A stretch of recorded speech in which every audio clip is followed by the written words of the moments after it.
Warawal Imamu Ahmad. Warawa dan meriwayatkan Al-Imamu Ahmad, Imam Ahmad, fi musnadihi di dalam kitab musnadnya, musnad Imam Ahmad. An Abdullah bin Amr bin As, dari Abdullah bin Amr bin As. Qala, beliau berkata, kunna suatu hari kami indan Nabi, di sisi Nabi, di dekatnya Nabi sallallahu alaihi wasallam. Jadi katanya Abdullah bin Amr bin As, suatu hari saya lagi duduk dengan Rasulullah. Lalu faja'a syabun, lalu datang seorang pemuda. Faja'a syabun, lalu datang seorang pemuda. Pemuda itu dalam ilmu bahasa, dalam bahasa Arab ada perbedaan pendapat. Ada yang bilang sampai usia 30, ada yang bilang maksimal sampai 40. Jadi panjenengan semua putranya berapapun insya Allah masih muda. Masih masuk syabun ini. Faqala, maka dia bertanya, ya Rasulullah, wahai Rasulullah, uqabbilu wa ana shaimun. Uqabbilu, bolehkah saya mencium? Mencium istri maksudnya ya, istrinya. Pasti bukan jomblo syabun ini. Iya. Uqabbilu, ada objeknya di sini Ustaz ya. Cuman memang mafhum sudah difahami bahwa maksudnya uqabbilu, bolehkah saya mencium istri wa ana shaimun, sedangkan saya puasa. Saya puasa ya Rasulullah, tapi boleh enggak saya nyium istri? Nah, gitu. Di siang hari maksudnya. Qala, beliau bersabda, la, jangan. Tak boleh Ustaz ya? Puasa nyium istri siang tak boleh ternyata.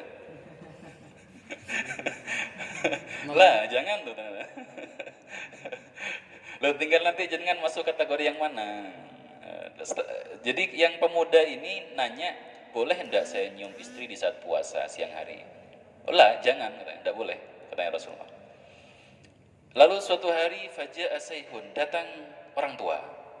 Nah, kalau tadi anak muda, sekarang orang tua, syaikhun, orang tua. Faqala, lalu dia bertanya, uqabbilu wa ana shaimun. Uqabbilu, boleh enggak saya nyium istri? Wa ana shaimun, sedangkan saya puasa. Pertanyaan sama, karena yang bertanya umurnya berbeda, jawabannya beda. Qala, beliau bersabda, na'am, ya boleh. Jadi yang muda nanya nyium istri boleh enggak boleh, katanya Rasul, jangan. Kalau yang tua nanya, ya Rasul, boleh enggak saya nyium istri? Ya boleh. Nah, gitu saja. Jangan masuk golongan yang mana, masuk golongan syabun, muda, atau syaikhun. Di satu sisi pengen jadi orang muda gitu. Di sisi yang lain kok yang ini kayaknya lebih menguntungkan yang tua. Nanti kita bahas dari sisi fikih. Jadi tidak cukup baca hadis itu ditelak. Nanti kita harus dengarkan pendapat ulama. Kemudian setelah para sahabat mendengarkan dua jawaban yang berbeda terhadap satu pertanyaan yang sama, pertanyaan sama tapi jawabannya beda, maka apa reaksi sahabat? Fanadhara ba'duna ila ba'din. Fanadhara, maka melihat, ba'duna di antara kami, fanadhara maka memandang atau melihat, ba'duna di antara kami, ila ba'din kepada yang lain. Saling melihat gitu Ustaz. Mungkin bingung, kok jawabannya beda ya gitu Ustaz ya. Saling tatap gitu. Kok jawaban Rasulullah beda ya? Pertanyaan sama padahal. Faqala Rasulullah, lalu Rasulullah bersabda sallallahu alaihi wasallam. Nah, kalau ada santri yang ketika dengan ngajar saling lirik, saling tatap, yang mempertanyakan gitu saja, jangan harus peka. Jangan cuek-cuek bebek gitu.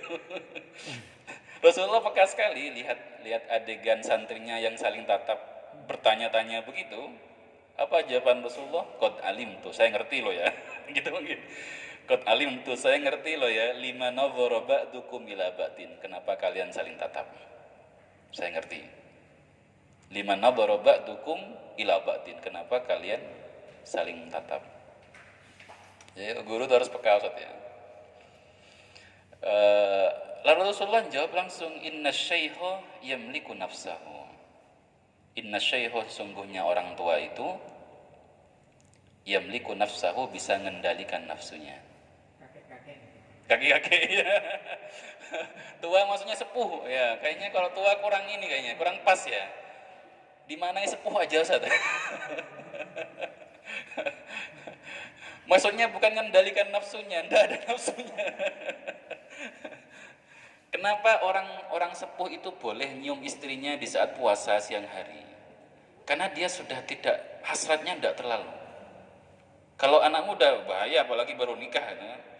Jangan, hati-hati, khawatir bablas, maksudnya gitu. Karena kalau di siang hari, apalagi Ramadan, itu kafaratnya berat.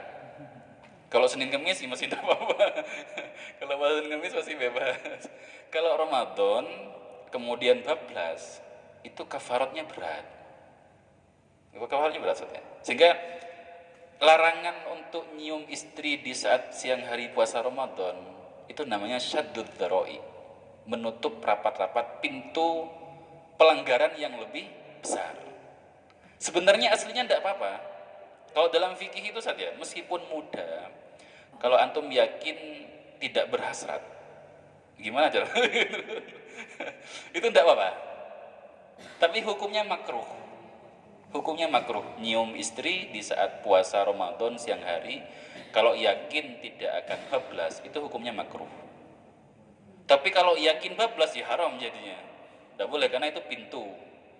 Jadi Islam itu Ustaz ya, serius sekali menutup jalan-jalan ke arah yang terlarang. Bukan hanya kegiatan terlarangnya yang tidak boleh, tapi hal-hal yang bisa mengantarkan pada kegiatan terlarang itu ditutup rapat-rapat. Makanya bahasa Rasulullah, bahasa Al-Quran itu la taqrabuz zina, dekat-dekat pada zina aja jangan gitu, dekat-dekat saja jangan gitu. Kenapa? Karena dekat-dekat itu pintu awal. Dekat-dekat itu maksudnya pacaran dan lain-lain, khulwat dan lain-lain. Itu pintu gerbang besar masuk ke pelanggaran yang besar yang namanya tadi itu zina. Jadi gitu Ustaz. Dari hadis ini kita belajar satu, Ustaz. Pertanyaannya sama, kontennya sama, kalau usianya berbeda, jawabannya bisa berbeda. Terus yang kedua, seorang guru itu harus peka sama mimik wajah santrinya. Kan bisa melihat secara personal. Ini kayaknya dia punya pertanyaan anak ini. Jangan dibiarkan ngulek sendiri di pikirannya. Segera luruskan saja. Saya kalau ngajar, bahkan di TCM itu, paling seneng kalau anak si mahasiswa itu nanya seliar apapun dan se ekstrim apapun. Saya paling senang. Kenapa? Karena saya punya pintu masuk untuk diskusi. Kalau dia tidak berani nanya, Ustaz ya, maka anak itu akan mikir-mikir sendiri pertanyaannya, pikiran-pikiran liarnya, atau paling mentok dia ungkapkan pada orang yang salah juga nanti, yang tidak bisa meluruskan. Sehingga kalau anak nanya itu seliar dan sevulgar apapun, antum harus senang. Ada pintu masuk untuk berdiskusi atau memberikan pencerahan dan lain-lain. Baik, itu saat ini hadis yang ke-33 terkait metode Rasulullah, bahwa beliau peduli sekali dengan perbedaan personal santrinya, individu santrinya dia care sekali. Baik, lanjut.